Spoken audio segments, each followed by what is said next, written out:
Chicos, continuamos con el segundo proceso, que es el proceso galvánico. Este es un proceso espontáneo, igual de la misma manera se dan reacciones químicas redox. ¿Ok? Entonces, hasta el mismo diagrama, perdón, es el que varía. Entonces tenemos que acá, igual de la misma manera que anterior, tenemos los electrodos, pero en este caso también contamos con un puente salino. Ahora, también tenemos un cable conductor y los electrones se pasan de oxidación a reducción, entonces van a ir en ese sentido, ¿ok? Yo asocio que la oxidación es con el ánodo y la reducción es con el cátodo. Entonces, en este caso yo tengo aquí zinc y aquí cobre. Para que me entiendan mejor, vamos a hacer un ejemplo. Yo acá tengo una solución de sulfato de zinc en su fase acuosa, ¿verdad? Y tengo el sulfato cúprico igual acuoso y ambos están en una concentración de 1 molar, ambas aquí están en las concentraciones, ¿ya? Lo que pasa es que el que generalmente se oxida pierde un poco de la parte de su electrodo, pero en cambio el electrodo que gana, entonces incluso forman una capa. Acá está, ¿ya? Ahora, lo que pasa es que el sulfato de sodio en su fase acuosa se disocia y pasa a ser zinc nomás con su carga positiva más 2, acuoso también más la sal, el sulfato con su con su carga más 2. Por otra parte, el cobre. Lo que pasa es que el sulfato de cobre se disocia y pasa a lo que es el cobre con su carga más 2, acuoso, más la sal, igual acuosa, que es 2 menos, ¿ya? Ahora quiero saber por qué yo digo que el zinc es el que se oxida y el cobre es el que se reduce. Se sabe de la siguiente manera. Esto es por los potenciales de reducción, ¿ya?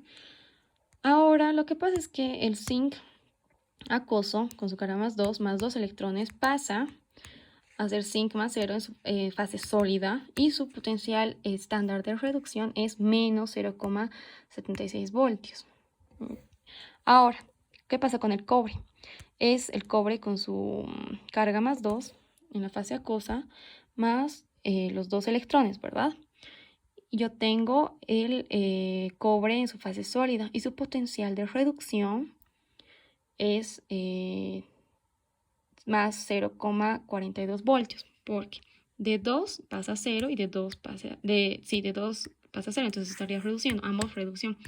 Pero ahora quiero saber cuál es el que se reduce en mi proceso, ¿verdad? Entonces lo que tengo que hacer es hacer lo siguiente. Yo sé que mi potencial de reducción va a ser el que tenga mayor potencial estándar de reducción, ¿ya? Entonces, yo sé que más 0,34 voltios es mayor a menos 0,76 voltios. Entonces, por ende, mi potencial, el que se reduce, va a ser el cobre. ¿Por qué? Porque es el que presenta mayor potencial de reducción, ¿verdad? Más 0,34 voltios es mayor al potencial de reducción del zinc, que me dice que es 0,76 voltios. Entonces, ahora que ya sé que el que se reduce es el cobre, porque es el que tiene mayor potencial de reducción, entonces digo, el cobre más 2 acuoso más 2 electrones es igual a el cobre aquí con su carga 0 sólido. Entonces él tiene su potencial de reducción más 0,34 voltios. Pero ahora yo sé que por ende, por lógica, se oxida el zinc, ¿verdad? Entonces el zinc sólido, al otro lado, ¿verdad? De 0 a 2 pasa y sería una oxidación, ¿verdad? Entonces el zinc 2 más 2 electrones, ¿ya?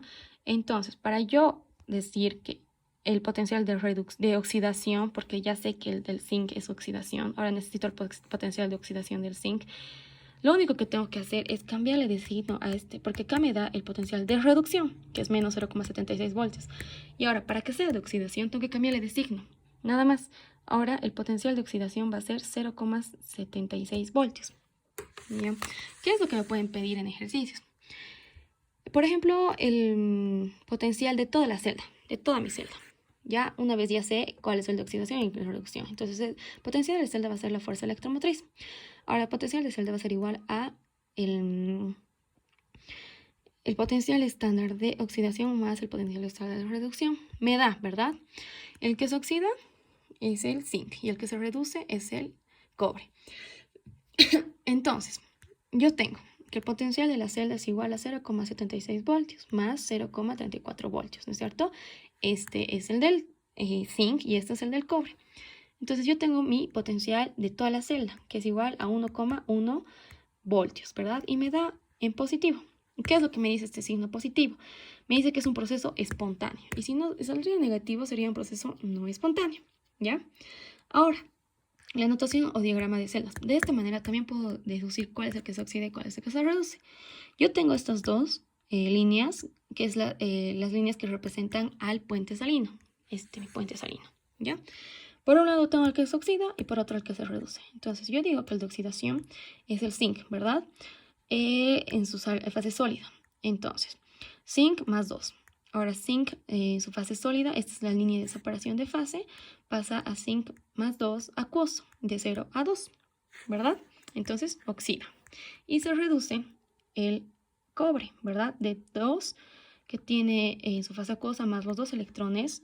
Entonces yo tengo el cobre en su fase sólida, 0, ¿verdad? De 2 a 0. Y este de 0 a 2. Ahora, teniendo todo, acá yo tengo el zinc, que es el que se oxida, ¿verdad? Que viene de 0 a 2, su concentración 1 molar. Y este es mi puente salino. Entonces aquí tengo el cobre de 2 a 0, que es el que se reduce. Y aquí está mi línea de separación de fase, ¿ya? Entonces, si yo vengo de 0 a 2, quiere decir que se oxida. Y esa oxidación yo la tengo que asociar con el ánodo. Sería el ánodo, ¿verdad? En el caso del cobre, de 2 a 0 se reduce, ¿verdad? Entonces, tengo que hacer reducción y la reducción yo asocio con el cátodo. Así de simple, chicos. Espero no haya ninguna duda. De todas maneras, esto lo voy a colgar a la plataforma y que les vaya bien, chicos. Sigan estudiando.